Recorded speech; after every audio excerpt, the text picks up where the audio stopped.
Hi, I'm Danny Ziemann from Discover Double Bass, and here's a short little lesson for you on just the differences between using 1 and 3 and 2 and 4 on the metronome in your practice at home. One common question I get asked in my lessons from students is, should I use the metronome on beats 1 and 3 or 2 and 4?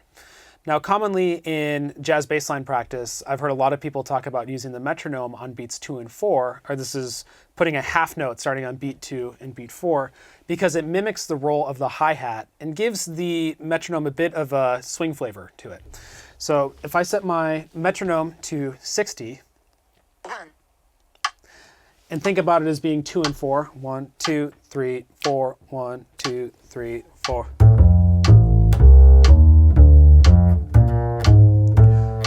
It gives it that inflection on 2 and 4 that you commonly hear the drums play.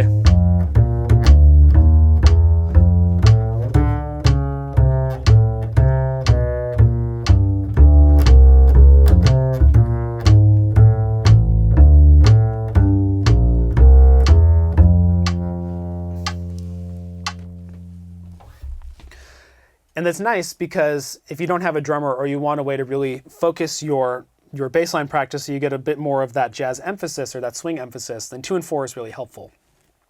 In my own practice, I actually tend to use beats 1 and 3 more because I feel like beats 1 and 3 only show you where the tempo is, and it doesn't really give you any indication of groove. And that's where the idea of separating time from the groove, time being the consistency of tempo and groove being your length of notes and your placement of triplets and articulations and dynamics.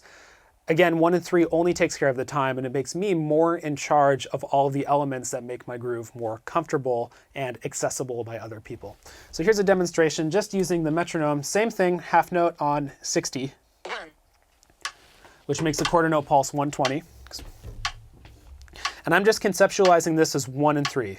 1, 2, 3, 4.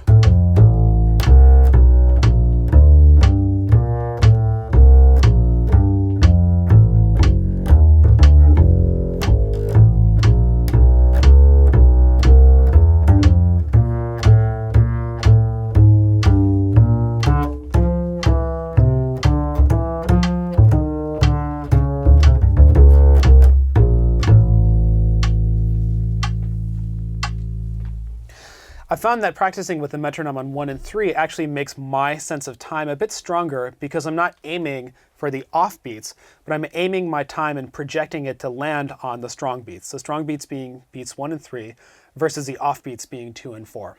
So if you want a way to strengthen your time and maybe not rely on the metronome so much for the elements of groove, then practicing on 1 and 3 are a really great way to balance it out.